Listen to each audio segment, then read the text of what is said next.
প্রধান উপদেষ্টার পদ থেকে পদত্যাগ করেছেন। স্বাধীনতা বাঙালি জাতির জন্য আসলে খুব বেশি মনে হয় দরকার নাই, কারণ বেশি স্বাধীনতা পাইয়া গেলে এই জাতি কি পরিমাণ আওলায়। ওনার নিরাপত্তায় মুহূর্তে সেনাবাহিনী, বিডিআর বা আমাদের আইন শৃঙ্খলা বাহিনীর যেই সদস্যরা আছেন তারা সেখানে পরিস্থিতি সামাল দিচ্ছেন। আপনি মনে করেন না আপনি জ্ঞানী মানুষ, নাগরিক কমিটি চুদাও, আপনার কিসের উপদেষ্টা, কার উপদেষ্টা? ল্যাংটা করে পিটাবো, জনগণ কিন্তু সাথে আছে। ডক্টর ইউনূস যে ক্ষতিটা করে দিলেন, এলাও করলেন, এবং আসিফ নজরুল যে কিনা আইনমন্ত্রীর দায়িত্বে, আসিফ নজরুল যে ক্ষতিটা করলেন, আসিফ নজরুলের একদিন এই বাংলায় বিচার করা। মণিপুরে চলমান অস্থিরতার মধ্যেই ভারতের সেভেন সিস্টার্সের আরেকটি রাজ্য অরুণাচল প্রদেশের 60 কিলোমিটার অভ্যন্তরে ঢুকে পড়েছে চীনের সেনাবাহিনী। অর্থাৎ ভারতের অভ্যন্তরে অরুণাচল প্রদেশের 60 কিলোমিটারের দখল নিয়েছে চীন।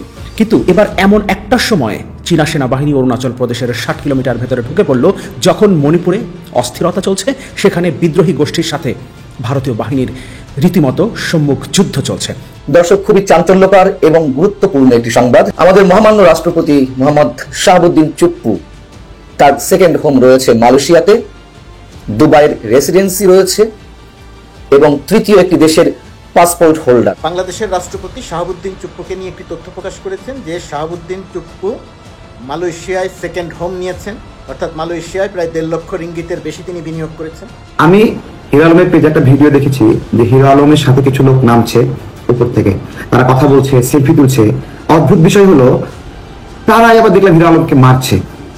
তাহলে যে লোকগুলো তার সঙ্গে গল্প করছে, কথা বলছে, সেই লোকগুলো তাদেরকে হিরো আলমকে কোলে করে নিয়ে যাচ্ছে, মারছে। দর্শক, আজকের ভিডিওতে আপনাদের জন্য একটা সুসংবাদ এবং একটি দুঃসংবাদ রয়েছে।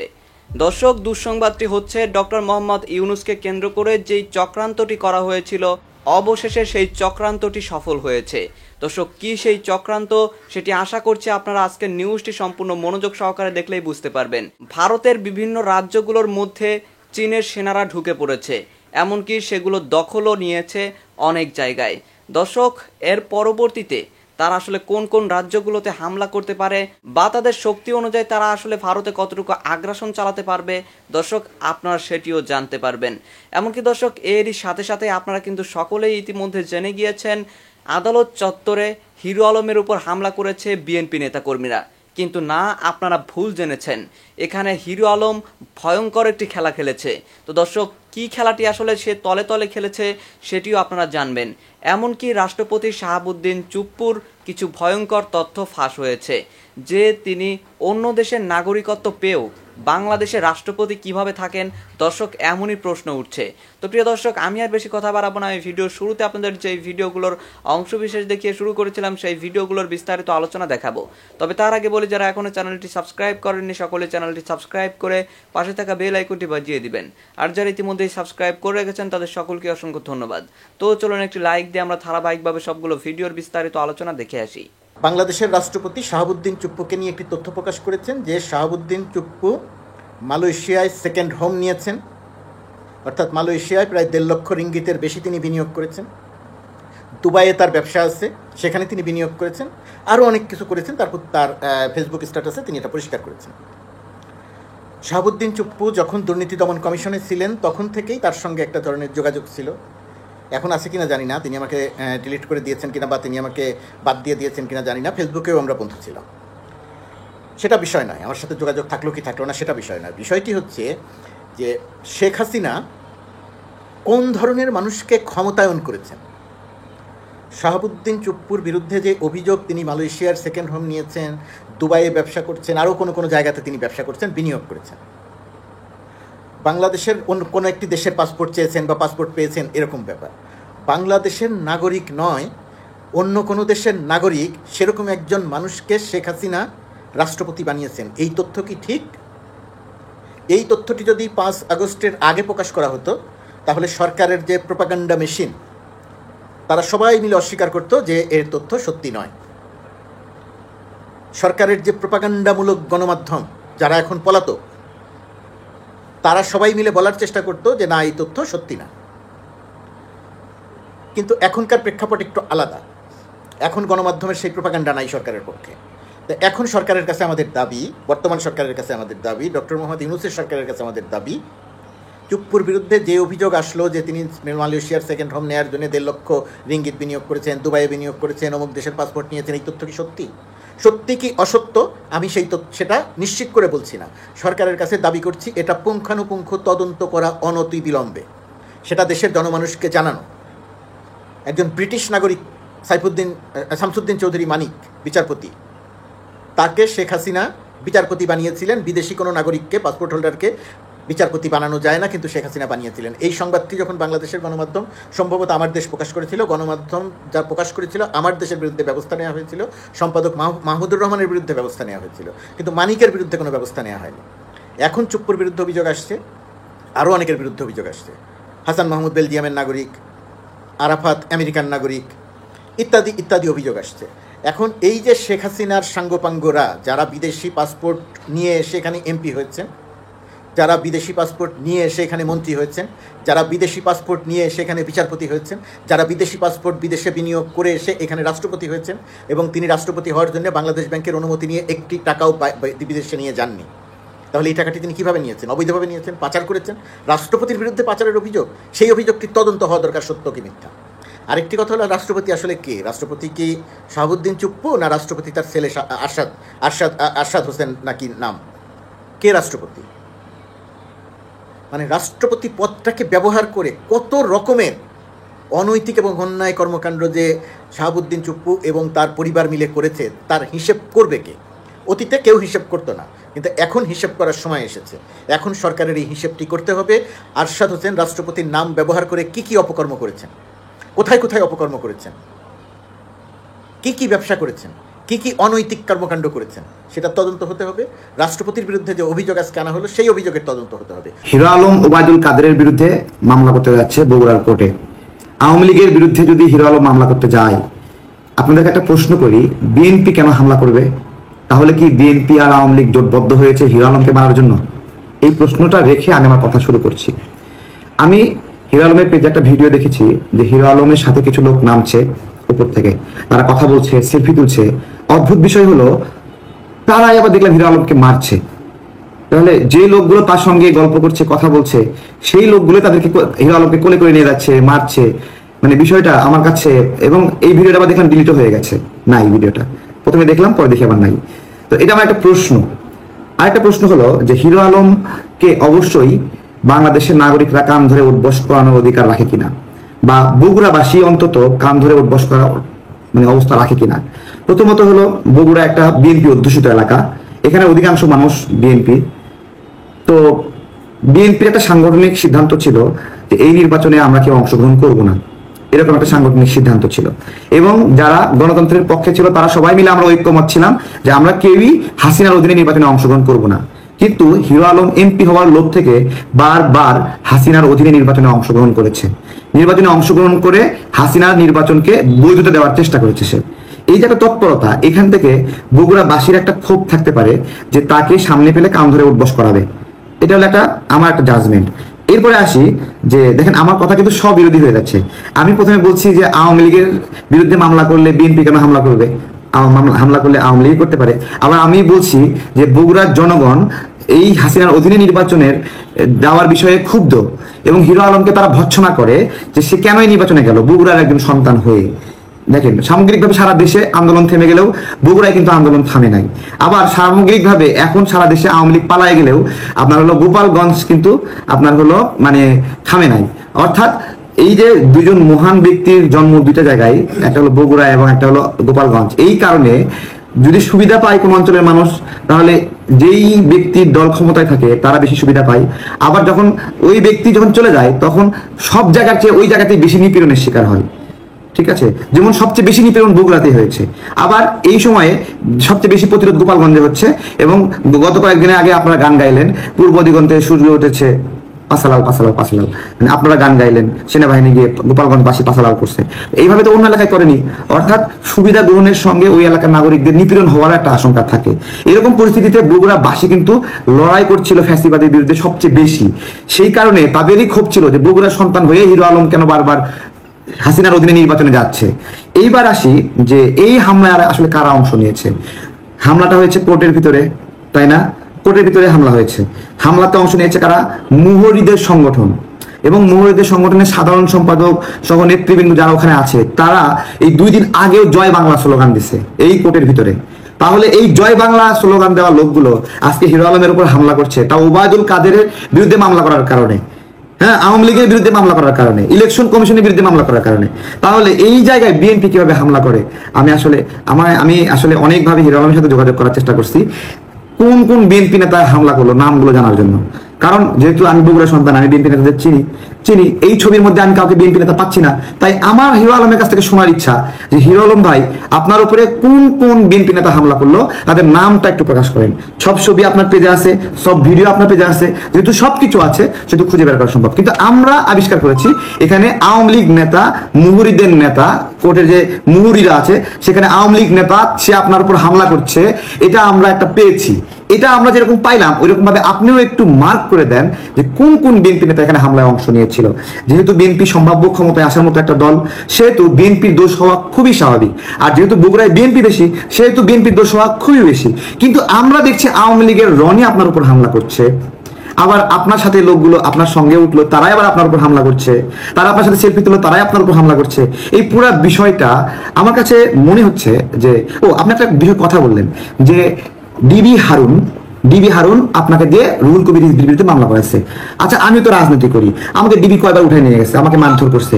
আমি কি ডিবি হারুনের কথায় প্রলুব্ধ হয়ে এই গণতন্ত্রের বিরুদ্ধে কোনো স্টেটমেন্ট দিয়েছি? বাট আপনি দিয়েছেন। হ্যাঁ, আমি হইলাম না বিক্রি ডিবি হারুনের কাছে, আপনি কেন হইলেন? আপনি বললেন যে চাপ দিয়া, ব্ল্যাকমেইল কইরা। আপনি কার সঙ্গে গিয়ে শুয়েছিলেন আপনাকে ব্ল্যাকমেইল করছে? আপনার দুর্বলতা কোথায় বলেন? এইগুলো আমি একটা ভিকটিমকে ব্লেমিং করা উচিত না, কিন্তু যে কথাটা বললেন যে রিজভির বিরুদ্ধে ডিবি হারুনের আপনার হলো ব্ল্যাকমেইলের কারণে আপনি মামলা করেছেন, ঠিক আছে, আমরা সবাই কষ্ট সহ্য করলাম, আর আপনি ব্ল্যাকমেইল হয়ে গেলেন, এগুলো আসলে যায় না। আর একটা কথা বলেছেন যে তারেক রহমানের নাম বারবার আনছেন, তারেক রহমানকে গালি দিচ্ছেন। ওই ভিডিওর মধ্যে কেউ আপনাকে বলছে যে তারেক রহমানের গালি দিছো কেন? কোথাও তো দেখলাম না, কোনো ভিডিও সাউন্ডে আসেনি তারেক রহমানকে গালি দিচ্ছিস কেন। ওইটা আপনি মুখ দিয়ে বারবার বলছেন তারেক রহমানকে গালি দেয় নাই, তারেক রহমানকে গালি দেয় নাই। এই সকল বিষয় আমার কাছে যেটা মনে হচ্ছে, আপনি এর আগে যেরকম বিভিন্ন নাটকে পারদর্শী, এখনো সেম একই নাটক করছেন কিনা। নাগরিক কমিটি চুদাও, আপনার কিসের উপদেষ্টা? কার উপদেষ্টা? বাইডেনের? জনগণের উপদেষ্টা বানানো হয়েছে। জনগণের কথায় টয়লেটে যাবেন, জনগণের কথায় মুতবেন, জনগণের কথায় হাঁকবেন, জনগণের নির্দেশ মানবেন। 111-এর আর্মি সরকারের কলেজে হামলা ছেড়েছি আমরা, বিপ্লবী ছাত্র জনতাকে এড়িয়ে আপনি সরকার চালাবেন। খুনি হাসিনার কলেজে ছিঁড়ে খাবো খেয়েছি না? 111-এর আর্মি সরকারের কলেজে হামলা ছেড়েছি আমরা, আমাদেরকে এড়িয়ে, বিপ্লবী ছাত্র জনতাকে এড়িয়ে আপনি সরকার চালাবেন। কোথায় শহীদুল আলম? যে শহীদুল আলম সড়ক আন্দোলনে গ্রেপ্তার হয়েছিলেন, নির্যাতিত হয়েছিলেন। কোথায় কাজল, শফিকুল ইসলাম কাজল গুম হয়েছিলেন, জেলে ছিলেন। এরকম কতজনের নাম বলবো? অসংখ্য বিপ্লবীদেরকে আপনারা এড়িয়ে অনভিজ্ঞ এনজিও সমিতি দেশ চালাচ্ছেন না। প্রত্যেকটা সেক্টরে খারাপ অবস্থা। দ্রব্যমূল্যের দাম কমেছে, এবার কমেছে, দ্রব্যমূল্যের দাম কমেছে, কেন কমে নাই? কেন কমে নাই? এদেশ খুনি হাসিনার পদত্যাগের বা পালিয়ে যাওয়ার একটা মৌলিক কারণ ছিল দ্রব্যমূল্য ঊর্ধ্বগতি। দ্রব্যমূল্যের ঊর্ধ্বগতি থেমেছে? থামে নাই। কেন থামে নাই? আপনার কিসের উপদেষ্টা? কার উপদেষ্টা? বাইডেনের বা মোদির? জনগণের উপদেষ্টা বানানো হয়েছে। জনগণের কথায় চলবেন, জনগণের কথায় টয়লেটে যাবেন, জনগণের কথায় মুতবেন, জনগণের কথায় হাঁকবেন, জনগণের নির্দেশ মানবেন। এই হচ্ছে জনগণের উপদেষ্টা। যদি তা না করেন তাহলে থাকতে দিব না। সোজা বাংলা, নাগরিক কমিটি চুদাও। নাগরিক কমিটিতে আমরা আমাদের রক্ত দিয়া, জীবন দিয়া 15 বছরের নেতাকর্মীরা কোথায়? 15 বছরের নেতাকর্মীরা কোথায়? পল্টন থেকে শাহবাগ, পল্টন থেকে প্রেস ক্লাব থেকে শাহবাগ, শাহবাগ থেকে বিশ্ববিদ্যালয়। সেই চেনা মুখগুলো কোথায়? চেনা মুখগুলো কোথায়? যারা রক্ত দিয়েছে, জেল কেটেছে, রক্ত দিয়েছে, জেল কেটেছে, নির্যাতিত হয়েছে, নিপীড়িত হয়েছে, গুমের শিকার হয়েছে, বছরকে বছর জেলে ছিল, তারা নাগরিক কমিটিতে আছে। নাগরিক কমিটি করেন, সমস্যা নাই। কিন্তু যারা রক্ত দিয়েছে, শ্রম দিয়েছে, 15 বছরে মেধা দিয়েছে, রাজপথে রক্ত ঢেলেছে, জীবন দিয়েছে, জীবন হুমকির সম্মুখীন ছিল, বাড়ি ঘরে যেতে পারে নাই, মামলা আর মামলা। সচিবদেরকেও বলি, 15 বছর যারা হাসিনার গোলামি করেছো তারা তাড়াতাড়ি চলে যাও। 1 মাস কিন্তু এনাফ সময়, এখনো যাও নাই, এখনো খুনি হাসিনার হয়ে আনসার বিদ্রোহ করছো, এখনো খুনি হাসিনার হয়ে পল্লী বিদ্যুতের বাহিনী নামাচ্ছ, হিন্দুদের বাহিনী নামাচ্ছ, হ্যাঁ, সাম্প্রদায়িক দাঙ্গা লাগানোর অপচেষ্টা করছো, পানি ছেড়ে দিয়েছো। অর্থাৎ এই যে নিরীহ জনগোষ্ঠী তাদেরকে পানিতে মেরেছো। শেখ মুজিবুর রহমান বলেছিলেন যে ভাতে মারবো, পানিতে মারবো। 74-75 সালে শেখ মুজিবুর রহমান বাঙালি জনগোষ্ঠীকে দুর্ভিক্ষে মেরেছিল।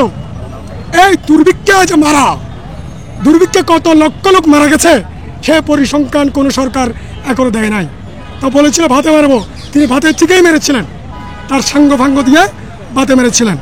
তারপরে পানিতে মারার কথা বলেছিলেন, পানিতে উনি মারার সক্ষমতা ছিল না।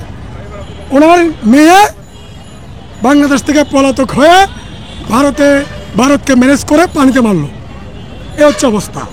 এই যে অবস্থা, এগুলোর উত্তরণের পথ কি? উত্তরণের পথ হচ্ছে রাজনৈতিকভাবে অভিজ্ঞ, প্রশাসনিকভাবে অভিজ্ঞ, সৎ, যোগ্য, দেশপ্রেমিক, ভারত বিরোধী এই প্রশাসনিক মানুষগুলোকে, রাজনৈতিক মানুষগুলোকে গভর্নমেন্টে স্থান দিতে হবে। মরার উপর খরার ঘা। এই মুহূর্তে মরাটা হচ্ছে ভারতের কেন্দ্রীয় সরকার বা বিজেপি সরকার অনেক মরায় আছে 7 সিস্টার্স নিয়ে।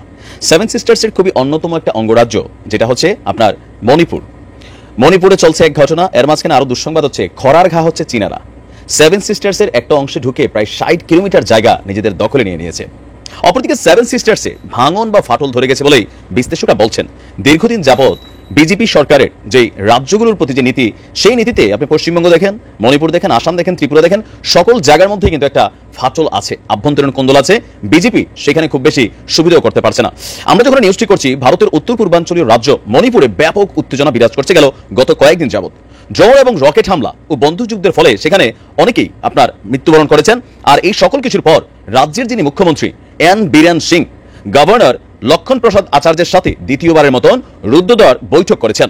আপনার মুখ্যমন্ত্রী এন বীরেন সিং তার মন্ত্রী এবং বিধায়কদের সঙ্গে নিয়ে গভর্নরের সাথে জরুরি বৈঠক করেন। পরবর্তীতে মুখ্যমন্ত্রীর পদত্যাগেরও একটা গুঞ্জন ছড়িয়ে পড়েছে। ভারতীয় সংবাদ মাধ্যম ইন্ডিয়া টুডের একটি প্রতিবেদন বলছে আপনার গত বছরের মে মাসে মণিপুরে সংখ্যাগরিষ্ঠ আপনার যেই অবস্থান আছে মেইতি সম্প্রদায় এবং কুকি জো উপজাতিদের মধ্যে সহিংসতা শুরু হয়েছিল। ফলে 2 শতাধিক মানুষ প্রাণ হারিয়েছে এবং প্রায় 50,000 মানুষ বাস্তুচ্যুত হয়েছে। আর সম্প্রতি 1 সেপ্টেম্বর মণিপুরে প্রথম ড্রোন হামলা হয়েছে, যেখানে ইস্পল পশ্চিম জেলার কোকট্রু গ্রামের কাছে ড্রোন থেকে বোমা ফেলা হয়েছে। পরের দিন আপনার সেনজাম চিরাং এলাকায় আবারও ড্রোন হামলা ঘটেছে। পরিস্থিতি খারাপ হওয়ায় মণিপুরের জিরজাম এলাকায় জরুরি অবস্থা জারি করা হয়েছে। এ সময়ে 5 জনের বেশি মানুষ একত্রিত হতে পারবেন না বলেও জানা গেছে। আপনার এখন মণিপুরের যেই মুখ্যমন্ত্রী আছেন সে হচ্ছে বিজেপি ঘেঁষা বা বিজেপির সমর্থন পুষ্ট একজন যিনি নেতা আপনার এই মুহূর্তে মণিপুরকে শাসন করছেন। আর তার এই শাসন আমলেই আপনার যত বড় ঝামেলা বিজেপি দেখছে বা ভারত দেখছে, এর আগে কিন্তু দেখে নাই। বিশেষ করে ভারতের যেই রাজ্যেই বিজেপি আখড়া গাড়া বসছে সেই রাজ্যেই নানান ঝামেলা চলছে। এখন এই মণিপুরের জনগণের দীর্ঘদিনের একটা আকাঙ্ক্ষা হচ্ছে তারা আপনার এই 7 সিস্টার্স থেকে বের হয়ে যাবে, তারা স্বতন্ত্র রাষ্ট্র হিসাবে একটা স্বাধীন দেশের মর্যাদা চায়, যেটা বিজেপি দিচ্ছে না। যেমন অনেকটা চীন ধরেন তাইওয়ানকে একই কায়দায় আটকায় রাখছে। এর মাঝখানে আরো দুঃসংবাদ হচ্ছে, আমরা যদি আপনাদেরকে একটু দেখাই যে 7 সিস্টার্সের 60 কিলোমিটারের ভেতর ঢুকে পড়েছে ওদিক দিয়ে চীনা সেনারা। তথ্যসূত্র অনুযায়ী আপনার ভারতের উত্তর পূর্বাঞ্চলীয় কৌশলগত গুরুত্বপূর্ণ 7 রাজ্য বা 7 সিস্টার্সের অন্তর্ভুক্ত হচ্ছে অরুণাচল প্রদেশ। সেই অরুণাচল প্রদেশের ভূখণ্ডের প্রায় 60 কিলোমিটার ভেতরে অবস্থান করছে এই মুহূর্তে চীনের সামরিক বাহিনী। শুধু তাই নয়, ভারতীয় ভূখণ্ডে ঢুকে অরুণাচল প্রদেশের আনজাও জেলার কাপাপু এলাকায় তারা ক্যাম্পও গেড়েছে চীনের পিপলস লিবারেশন আর্মি। দেশটির সংবাদ মাধ্যম বলছে যে কাপাপু এলাকার কাঠে আগুন ধরানো, পাথরের গায়ে রং ব্যবহার করে লেখা চীনের নাম এবং চীনা খাদ্য সামগ্রীর ছবি দেখে বোঝাই যায় সেখানে চীনা সেনারা অনুপ্রবেশ করেছে। আপনার পাথরের গায়ে ইংরেজিতে 2024 সাল লেখা রয়েছে। ভারতীয় ভূখণ্ডে নিজেদের মালিকানা দাবি করার জন্য অনুপ্রবেশের সময় চীনের সেনাবাহিনী এসব কৌশল ব্যবহার করছে বলে জানা গেছে। তো এখন যতটুকু বোঝা যাচ্ছে 7 সিস্টার্সের মধ্যে একটা উত্তেজনা চলছে। দীর্ঘদিন যাবৎ যেই মানে আভ্যন্তরীণ ইস্যুগুলো ছিল সেই ইস্যুগুলো কিন্তু এখন সবগুলো আপনার সামনে এসেছে। কি মনে হয় যে বিজেপি সরকার কি আসলে তাদের এই সেভেন সিস্টার্সকে ধরে রাখতে পারবে? আমার মনে হয় পারবে না। এবার এটা সপক্ষ দুইটা যুক্তি দিয়ে যাচ্ছি। এই মুহূর্তে ভারত তার কোনো প্রতিবেশী রাষ্ট্রের সাথে সুসম্পর্কে নেই। আপনি মালদ্বীপ বলেন, খারাপ অবস্থা; নেপাল খারাপ অবস্থা; ভুটান খারাপ অবস্থা; মিয়ানমার খারাপ অবস্থা; বাংলাদেশ খারাপ অবস্থা; চীন খারাপ অবস্থা; পাকিস্তান খারাপ অবস্থা। যারা আশেপাশে বসবাসকারী মেইন দেশগুলো আছে তাদের কারোর সাথে ভারতের কিন্তু সুসম্পর্ক নেই।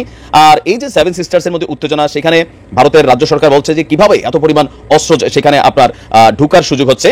তো এরকম নানান বক্তব্যের কারণে যতটুকু বোঝা যাচ্ছে যে বহিরাগত কিছু তো প্ল্যানিং আছেই, বিশেষ করে চীন হয়তো সেখানে শক্ত ভূমিকা রাখছে। এর পাশাপাশি হয়তো অন্যান্য ষড়যন্ত্র থাকতে পারে। সেভেন সিস্টার্স টুডে টুমরো এটা কিন্তু ভেঙে যাবে। দর্শক, আমি আশা করছি আপনারা সকলেই অত্যন্ত মনোযোগ সহকারে সবগুলো ভিডিওই দেখেছেন। এমনকি দর্শক, যদি এই ভিডিওগুলো সম্পর্কে আপনাদের কোনো মতামত থেকে থাকে তাহলে তো অবশ্যই জানাবেন। দর্শক, সবশেষে জানাবেন আপনি ঠিক কোন দলের নেতাকর্মী বা কোন দলের সমর্থক হয়ে ভিডিওটি দেখেছেন এবং ঠিক কোন জায়গা থেকে দেখেছেন। দর্শক, নিউজটি শেষ করছি এখানে, ফিরছি পরবর্তী নিউজে নতুন কোনো টপিকে। আল্লাহ হাফিজ।